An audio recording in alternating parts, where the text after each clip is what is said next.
Coming up here on Bloomberg Television, we'll get advice on choosing the right wine, sparkling or non-sparkling, for the holidays. Our guest will be Zachary Sussman, author of the book Sparkling Wine for Modern Times.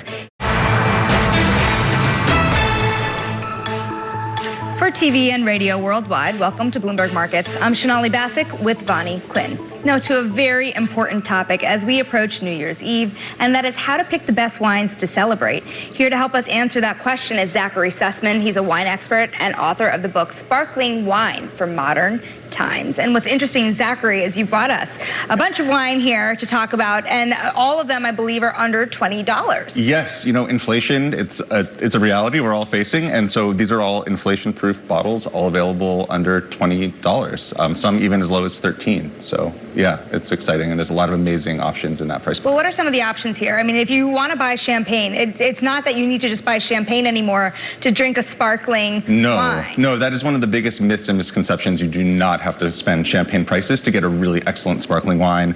Just to start, like, the first pick is this Los Dos. This is a cava from the Catalonia region of Spain, just outside of Barcelona. This is $13. It is just remarkable that you can get a wine of this quality from a historic sparkling wine region at that price. The main grape is Macabeo. People are often familiar with cava, but you get these lemony notes. There's a lot of complexity, great with tapas. I actually like to have it with like pizza at home with like anchovies because it has this Mediterranean vibe. So huge fan of this wine for sure. And just like as an entry-level bottle, I don't think you can really get much better. And take us through some of the others, Zachary. Okay, cool. So everybody knows Prosecco, right? We all love Prosecco. We've been living in the era of Prosecco. So we actually have two from Zardetto, which is a classic producer. This is the more traditional one.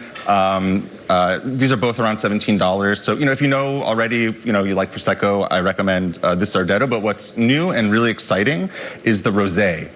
Because that is actually a style that was only officially created as of like 2020. Most people don't know that. Rosé. Yeah, exactly. Yeah. So the main grape is Glera, but they put a little Pinot Noir in there. That's why it gets the rosé color. It's like vivacious, it's fresh, totally versatile.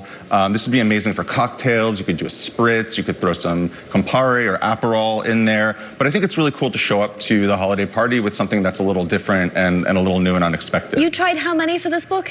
Oh my gosh, I have no idea, but so many. Well, obviously you wouldn't remember, but roughly. Hundreds of bottles, honestly, yeah. And it was all during lockdown, so it was a good time to drink a lot of wine. And if you like red wine, Vonnie, a Lambrusco is a great sparkling option from too. Emilia-Romagna. Huge fan of those wines. So sparkling reds, I think a lot of people don't even know that that's a thing, but this is a region that specializes in it. And it's great with like anything red sauce, lasagna, spaghetti, whatever you want to do. Is there such a thing as getting tipsy faster because of the sparkles? I'm just curious. You know, I would say no, except, and this is actually an interesting point, I think people tend to not eat with sparkling wine. There's this belief that like you're supposed to have it before meals.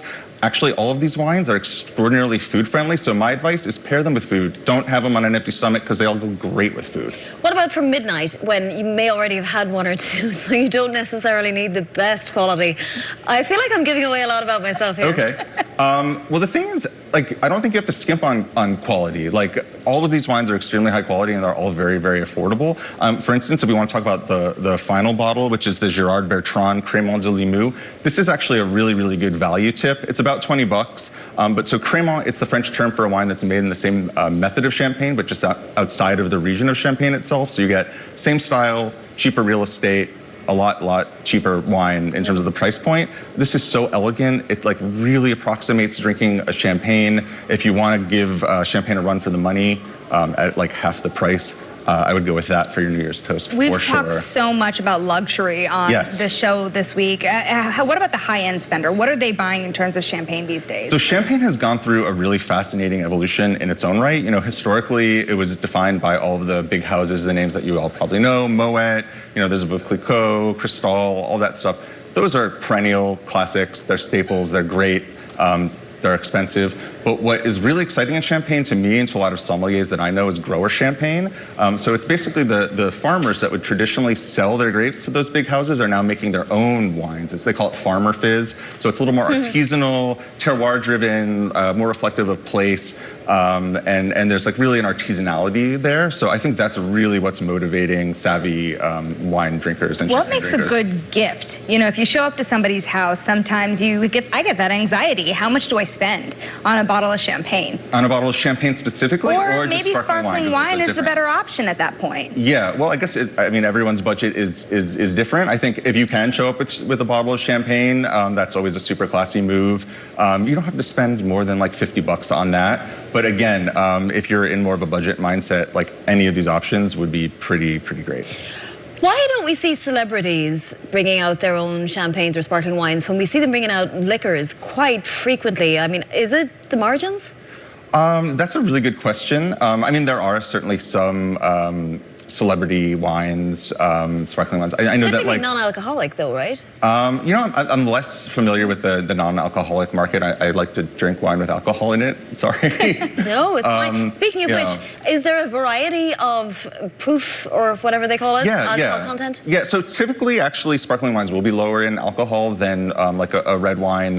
So I think none of these are above 12.5%. You know, red wines can get up to like 14-15%. So if you are concerned about having you know, a little too much, or you want to drink with more moderation, bubbles are a good way to go. Are they better than, for example, other types of just plain old wine? And also, how does this compare? You know, we've been talking so many years now about kind of the expansion of the alcohol category, you know, different types of sparkling drinks, sparkling waters and seltzers, if you will. So where does this kind of fall in terms of comparison? In terms of alcohol content? Or in terms of consumer choice? Okay, that's a really good point. I mean, like White Claw and sparkling hard cider, you know, it's a completely different market. Like, you know, I wouldn't personally show up at a dinner party with a can of White Claw. There are cans of sparkling You're a true wine. Barbecue, maybe. Maybe I'm a little bit of a wine snob, if you will.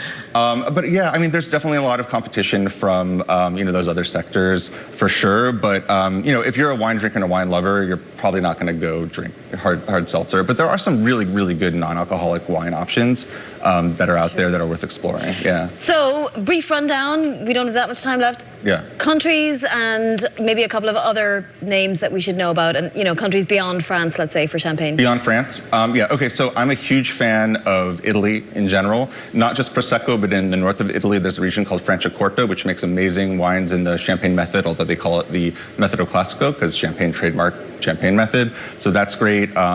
Spain is wonderful. Portugal makes amazing sparkling wine. Honestly, the thing about sparkling wine today is that sort of wherever wine is made, somebody's going to be making a really good sparkling wine because it's just this global phenomenon now.